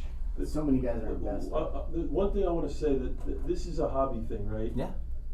Football, you have to win games. You just have to win. 100%. You have to win games. I don't care how well these guys perform. Like what you were saying before about them beating the Bengals, like Trubisky. His cards might spike for one day. That's for a how week. you sell it that day. So that's fine. But these guys, they have to win games. The quarterback, I don't care their numbers. They could be throwing 500 yards, 4 or 5 times. It doesn't matter. So that's what you also have to figure out. Is a team like Jacksonville going to win a lot of games? They're probably over/under. Probably projected to win 7 games. Yeah. Exactly. So that's like the big for changing the topic a little to like a guy like Jamar Chase. Yeah. I personally think he's a top 3 receiver in football, but they also won games. Right. So it's like Correct. he looks a lot better than, like, let's say, Justin Jefferson or, like a CD Lamb type, whatever. Like an AJ Brown type. Like, a lot of it's just winning. We say all the time in this program, so what have you done for me lately, League?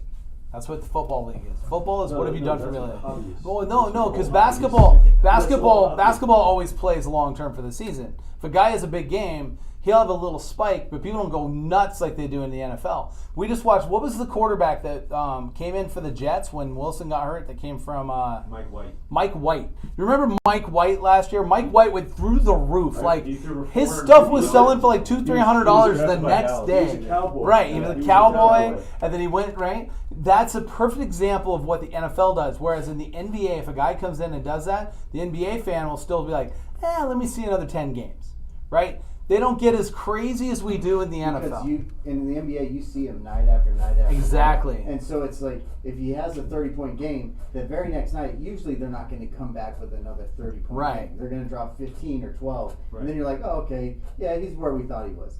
NFL is, you see him 1 week, and then you don't see him for 7 whole days again. And all we talk about is football, because that's all anybody cares about is football. Right. So you see him on Sunday, you don't see him again for 7 more days. So the hobby has a lot more time to buy Speculate.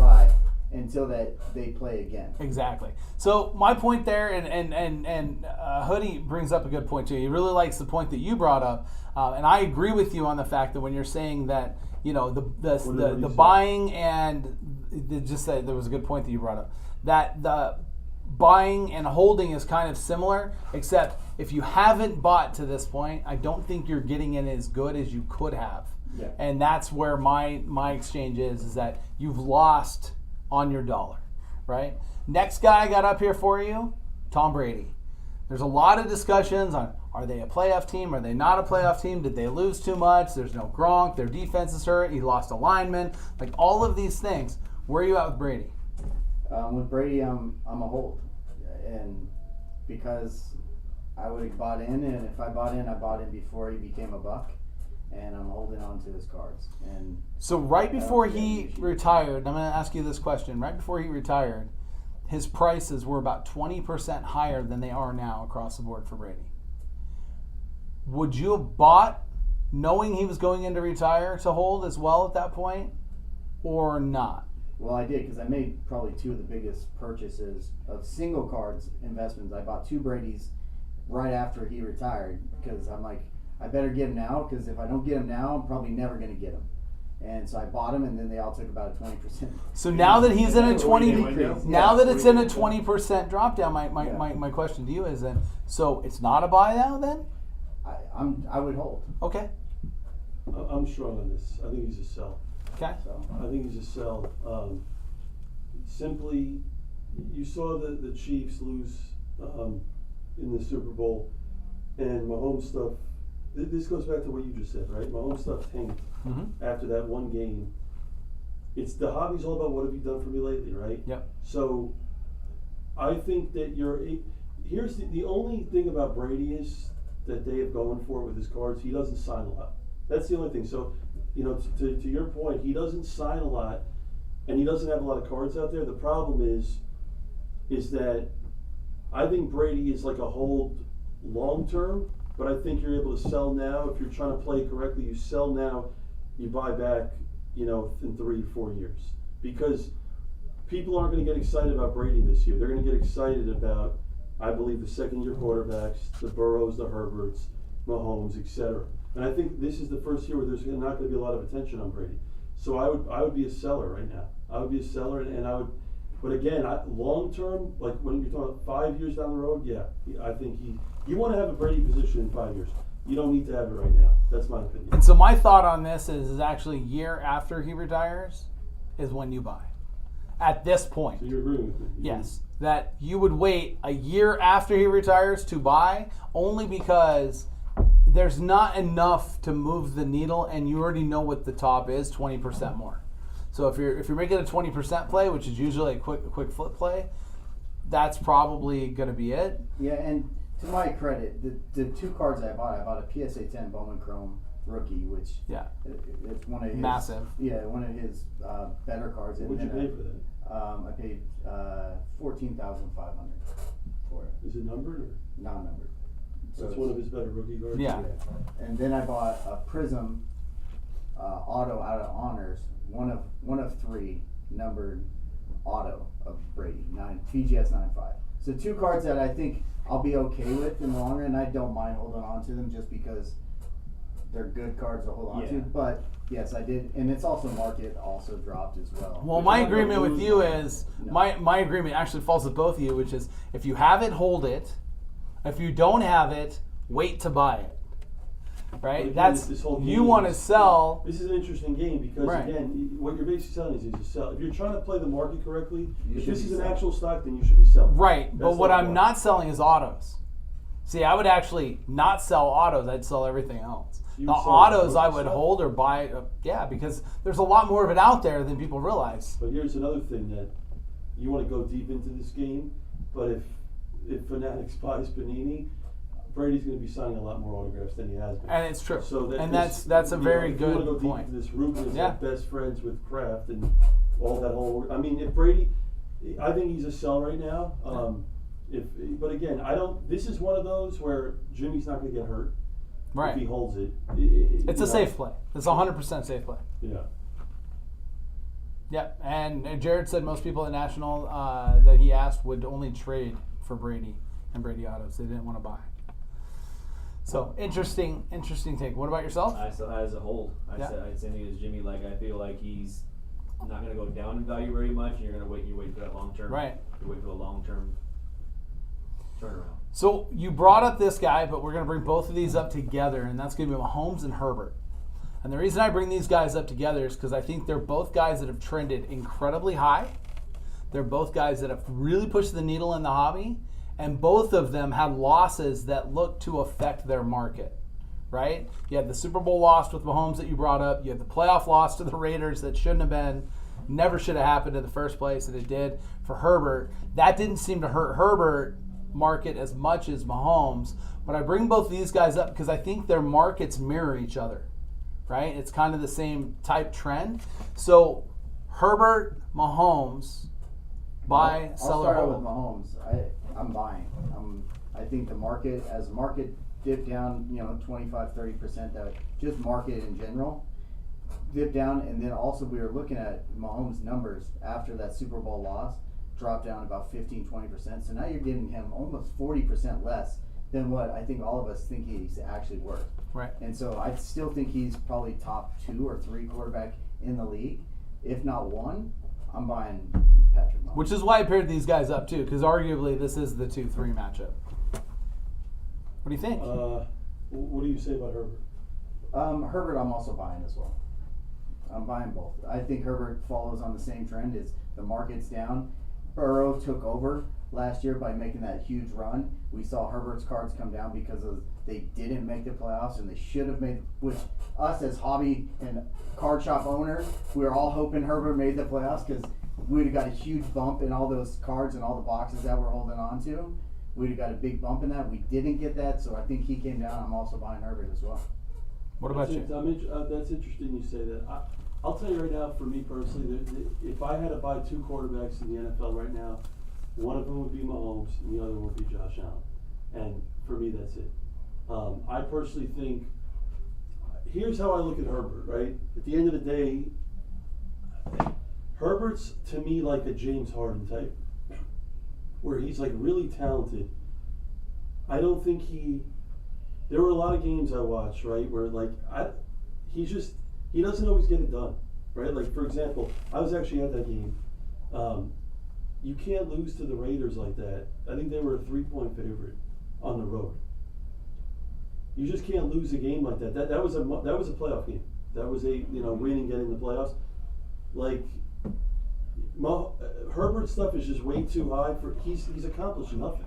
That's the thing, right? All he has are stats, and he's on a team that puts up numbers. So it's like Herbert actually has never done anything. He's coming into his 3rd year. He's talented, but his stuff is high. Like I'll tell you right now, I personally I think it's better to ask Burrow or Herbert, because they came out the same year. I personally think Burrow's a better quarterback. I think I'd rather, if I'm starting a team, I'd rather have Burrow. Herbert's one of those guys I think that could be playing for 10 plus years not win a Super Bowl, and just have one of those careers. Like I could see 10 years go by, and he's like the one guy. Oh, best quarterback to not win a Super Bowl. That's where I see him. I just don't think he has it all. I think Mahomes has underperformed since he's been in the league for the last 3-4 years. I mean, he didn't play his rookie season, and I personally think, like, I don't know if we're going to talk about it, but Josh Allen is just unbelievable. And I use this word lightly, but they got cheated, and that's why they changed the rule with that whole coin toss. They lost the coin toss to lose that game. Mm-hmm. They literally lost the coin toss. I mean, I think it was 41-35. I remember that. It's like Josh Allen lost the coin toss, and the Chiefs came in. It was basically whoever got the first stop in that game. I think those are the best two quarterbacks in football, 1 and 2. And I think they're both buys because I think, like you were saying, Mahomes is still.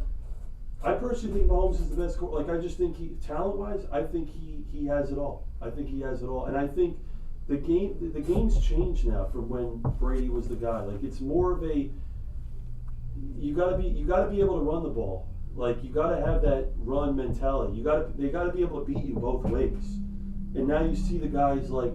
That's because linebackers are more athletic. Yeah. So my whole point is like you look at it. Josh Allen and Mahomes, they both pet. Like that's why I was never high on Lamar Jackson. He can run. He can't throw. Correct. So that's why those guys don't end up being true. Like Lamar Jackson to me is not elite at all. And you're agreeing with me. 100%. Yeah. I've said it for I don't know how many times on this podcast. He's a good You- running back so that you- happens to play quarterback. Yeah, you have to be able to throw to be great, and you don't have to be able to run. But if you want to be truly elite, you kind of have to have both. Because even Herbert, he kind of has both too. Like he has it, right? And from a hobby standpoint, they like quarterbacks that run. They do because it's more of a flashy type thing. They like that. They want. Well, it's because generally the hobby's tied into the fantasy side, and they could always look at it and say he had 30 yards on the But that's the thing. the ground plus Right. 250 passing. I love the game of football from a fantasy standpoint, from a hobby standpoint, from all of it, from a football standpoint. Herbert is a guy that if you don't watch the game, his stats are going to be unbelievable. But then if you actually dissect the game, you realize, okay, he made X amount of turnover. He made X amount of mistakes. He makes a lot of mistakes. His numbers are great, but again, what do we talk about? Situation. You put Herbert on the Jags and you put Lawrence on the Chargers. Lawrence is doing the same thing, in my opinion, that Herbert's doing. He's putting up the numbers. The numbers are deceiving in football, and people don't understand it. The numbers, and that's why you see it all the time in fantasy, right? Mm-hmm. Why do people go after guys on bad teams? Because garbage time, they put up the numbers. Garbage time is huge in fantasy. That's ultimately why I stopped playing. In my opinion, they should have a rule with that in fantasy based on garbage points. Garbage points should not be valued the same as regular points because you're just like it's not the same. That's an interesting take. Yeah. That is. Yeah. That's an interesting take. If you're down by more than 21 points in the fourth quarter, those points should count for half. Do you agree? Yeah, 100%. Yeah. Because I'm guys like just put it in the like Dak Prescott when they were losing all those games, and then the fourth quarter it showed Dak Prescott he was ending up with like 250 yards and 2 touchdowns in the fourth quarter. It's like what? And then he finishes with 5 touchdowns and 600. I mean, it's just like what is going exactly. on? But that's I love garbage time though. As a fantasy guy, I love garbage time because because you're playing the fantasy game as the rules currently stand. But what he's saying is I don't like it because it's taking out. There's a skill element that's kind of taken out of the game. Yeah. When you agree with me, right? No, I can see what you're saying. I never really thought about that, but yeah, I can see what you're saying. The garbage time. I can't tell you every week you're playing a team, right? And then all of a sudden like you turn your phone off, your stuff off the game, and then you just lose because you saw that with Dallas, right? They had 3 touchdowns in like 5 minutes less. It was ridiculous. Yeah. Jay, what do you think on both Herbert and Mahomes? I have them both as bias. I think that Mahomes' hatred has gone too far, if you want to say, because he was one of the top quarterbacks and all the dips, and then now you lose Tyreek Hill. So people are still down on him because they didn't replace Tyreek Hill with anybody big. Juju, and they got Marquez Valdez-Scantling there. So they didn't replace Tyreek Hill, who was the number 1 guy there, right? You got Travis Kelce, who's getting a year older as well. And so I think that he's going to come back and actually have a decent year, and you're going to see that uptick again. In that case, if you want to sell him at that point, you can, or you can hold on to him. And I think Herbert, he's right about the wins. Like, you need to see wins, and that's what we're all banking on. So every year, Herbert's a roller coaster. Herbert's going to go up when he's playing well, and then they're going to lose and not make the playoffs, and he's going to come down a little bit, right? Not a lot, but a little bit. And then the season starts back up, and you have all this fanfare coming around, and now he goes back up again. All of a sudden, now if he makes the playoffs, now he's going up even more again. So that's why I think you buy him now while it's not in season, because you don't want to buy him during the season. One more thing to add to Herbert, one of the toughest divisions. Absolutely. It is, That yeah. doesn't make things any That's a easier. gauntlet. Someone's going to finish That's a fourth, tough and they don't deserve it. That's When one of those Derek divisions. Carr is the 4th worst quarterback in the league or in the division, and he was leading the league in passing for 90% of the season last year, you know that's a tough division. This doesn't matter. That's tough. And that's one of those divisions Yeah. where you know 3 of those teams should make the playoffs, Yeah. and it's just not going to end up. It's They're just, gonna beat the crap out of you. So yeah, Right. And they're playing each other Exactly. twice a They're gonna year. split Split everything. You know, So I have Mahomes as a buy. I think that actually, kind of touching on what Jay was mentioning, Tyreek Hill being gone, there's less room for mistakes for Mahomes because Tyreek Hill could bail you out. If you overthrew Tyreek Hill, he could run the ball down. There was some things that he could do that would kind of help out. So I believe that this camp is actually going to be more about accuracy for him, and I think it's going to be less mobility, which is going to put up more pocket yards. So I think that they're going to do a lot of schemes with blocking with running backs and that type play that they're going to do, and there's going to be more yards per game for Mahomes, and everybody's going to be like, oh my gosh, Mahomes put up all these yards and everything. So What I they think need to do is they need to use CEH, what he did in college and he succeeded at in LSU, is use him as a passing down running back Yep. and stop trying to give him the ball on the goal line because that's not what he is. Like you went out and you spent a first round pick on this guy because Mahomes told Andy Reid he wanted him. That's not what he is. He is not a goal line running back. Use him as a receiver, and then you use Ronald Jones, and you can use Pacheco if you want to as your running backs. But use CEH the way he's supposed to be used, and you'll be fine. I would bet you that if Mahomes' accuracy went up, say 5%, right, he would probably add 25 to 50 yards a game, and the hobby would notice it. The hobby would notice it. They'd be like, "Oh, he's more." My Herbert take is purely this. I'm a little bit of a homer on it. I think Herbert's a buy. I went to Oregon, and I'm a Chargers fan. A little bit. Herbert is a buy. I saw him in college and was way ahead of the curve on saying he was going to be good. The thing with him though is I agree with you with the what have you done for me lately. If the Chargers do what the Chargers do yearly, which is start off 2-4, right? The hobby is going to start being a little bullish on it and not so, let's go. I believe on the flip side of your argument, I believe Joe Burrow's the hobby portion that's got the most to lose. Because if they go 500 this year and don't make the playoffs, Burrow's stock will dump. but in all fairness, though, I don't think Burrow's a buy. No, I know. Change You just buy. said you would rather have Burrow. I You just would, think Burrow's if you were better starting a quarterback. franchise, you would start it with Burrow over Herbert. I'd You argue wanna talk differently about- there, but I think those guys are both neck and You want neck. to talk about Burrow in college. It reminds me of Brady Manning when they first match up and it comes together, the two of them, and we start talking about Brady Manning early in Brady's career, and we start talking about the two of them, how the flashes of how great Peyton Manning is, but how much of a winner Brady is. We could be looking at Joe Burrow that way. Burrow could be the winner, and Herbert could be the flashy, fun, put up the numbers guy. I don't know. We'll see. I hope that doesn't end up being the case. But nevertheless, that's my take on it. I think both are a buy right now. I think that you still buy Herbert, although I think the hobby is starting to creep and crawl pretty high on him again. But I still think there's room to do it because he is a player that you can buy now and flip tomorrow, or buy now and flip at the end of the year. I think he's got both sides of that. Whereas Mahomes is an easy buy. Josh Allen, perceivably the number one quarterback in the NFL now. That's funny because he was knocked out of college, that he was not accurate at Wyoming. So I think all 4 of us are going to say the same thing with this guy, and it's pretty easy. He's a buy. His numbers are nowhere near what he should be doing. That loss last year, they should have won the Super Bowl. That team was a Super Bowl winning team. Nobody's going to say differently. Their defense was mediocre, but they had enough on that team to win the Super Bowl last year. They're going to be right there in the mix this year again. Their division is not very good. They're going to run away with their division. Josh Allen's going to put up huge numbers because he's got great weapons.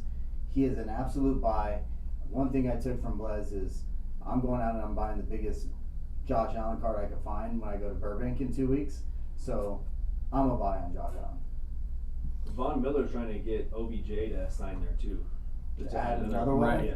Good. I'm like, Just I'm like, give how another deep one. could they be? Dude, how many wide receivers do they have? Right. It's like, What is my your God. thoughts? I have him as a buy as well. Yeah. I think he's the number one quarterback, and it goes back to relating to fantasy wise as well. Like he's a buy in every fantasy league I'm in. He's the number one quarterback taken every time we do a draft, with Mahomes being second. So He's not going to get hurt. He's big enough that he can run the ball. He has a big arm. He can throw it down. and like you said, he's incredible. He runs. To He me, runs just enough. he's the complete opposite of what we mentioned about Kyler Murray earlier. And that is that he has gone in, he has put in the time, he has learned the game, he has actually studied, it is shown. He has improved across the board in multitude of facets. Everything from, taking sacks to getting rid of the ball, all those little stats that go unnoticed unless you're a GM of a team watching the other team, right? He is definitely doing that. I think there's a different play here. I think Josh Allen's an absolute buy, although in the last 10 to 20 days, Josh Allen is up almost 15% over what he was. That before the National, you could have bought Josh Allen for 15 to almost 20% less than what you'll buy him for now, but I don't think his ceiling is by far met at all, so I still think he's a buy. The one thing I will mention, though, is the play, in my opinion, is Gabriel Davis. Gabriel Davis is the player you should be buying because he is going to be the guy that's going to benefit from all of the hype train of Josh Allen. He could literally be this year's Jamar Chase. So, he was another guy. He was in 2020 UCF, and he had a breakout year. But here's another thing we have to think about, right? Josh Allen, you're buying him, and he's a favorite. He's a massive favorite to win at least one Super Bowl in the next 3 years. He's probably even money to win a Super Bowl in the next 3 years, right? Yeah. I think we all can agree on that. So look at it like this, right? From a math standpoint, he's even money to win, and if you buy him now, you're buying him that he hasn't won. So if you know that he's at least even money, and then on top of that, he's even money to win, and then he's also a favorite. He's the favorite currently for MVP of this year. He's a current favorite over Mahomes. So sometimes you gotta just take those odds and say to yourself, okay, you're buying a guy that hasn't won the Super Bowl, that probably will. Great team, good division for them to win. And to be honest, he's a very marketable guy. He's a very likable guy in the hobby too. Bad market in Buffalo, but it doesn't matter that much. If you're that good, people like him. Like he was a great story because in 2018 you had Allen, Lamar Jackson, you had Darnold, you had, remember, Josh Rosen, and you had Baker. So you had all five of them. And I believe, Josh Allen wasn't even on anyone's radar, really. I think Josh Rosen was higher than Allen. He was. So I actually brought this point up earlier today, and my point was that because he played at Wyoming, all you heard about was he had a big arm, and no one in this room watched any of Josh Allen's college games unless you watched him play against UNLV. Nobody. But the other thing too is that I say this all the time, the transition from college to the pros and football, it doesn't mean a lot. It really, what I mean by that is he wasn't great coming out. It doesn't necessarily translate that much. I mean, the systems are different, but they could favor a guy like Josh Allen. They could not favor certain other quarterbacks. So it goes both ways. The thing with Mahomes at Texas Tech, that's just an offensive, school. They just score all the time. So he kind of got overlooked because all they're doing is scoring. They're not playing defense. So that's kind of a lot of it's. You look at a guy like Trubisky, North Carolina, has a soft schedule. Who knows? Maybe he was just great in college and he, put up the numbers. I attributed it to a guy who can't hit a changeup going into his first few years in the major leagues, right? If the guy is smart enough to put in the time and the work to learn to hit a changeup, eventually he'll hit a changeup and he'll be that much better of a hitter.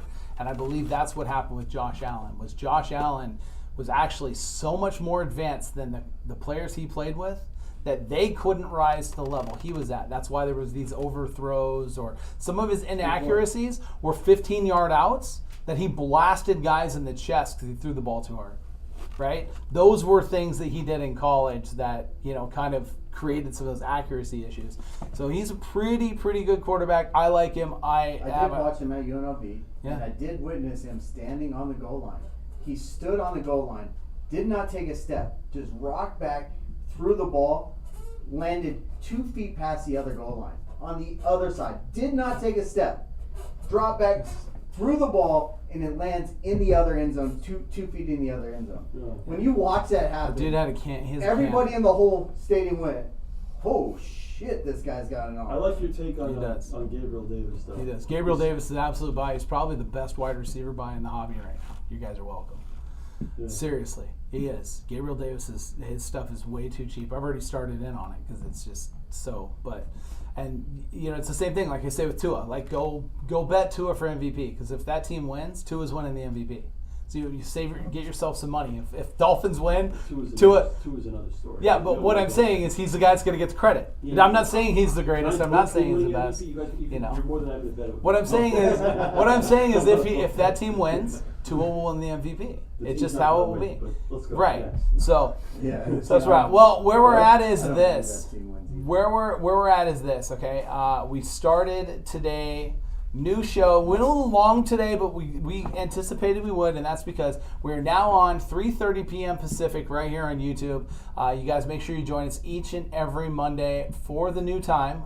We move from 11 a.m. to 3:30 p.m. Pacific, and we'll be back this next week. We've got Johnny Rip coming up on the Whatnot app here just after us, soon after. So make sure you guys go bookmark that show. He's got tons of slabs rocking and rolling there. And we have all kinds of stuff coming your way. We also will be at the Front Row Show, and we will be sponsoring Trade Night. Plus, we'll be at all these shows coming up, so we hope to see you guys there. Otherwise, take us out. Let's go Monster Hunter, boys. Let's go. Let's go.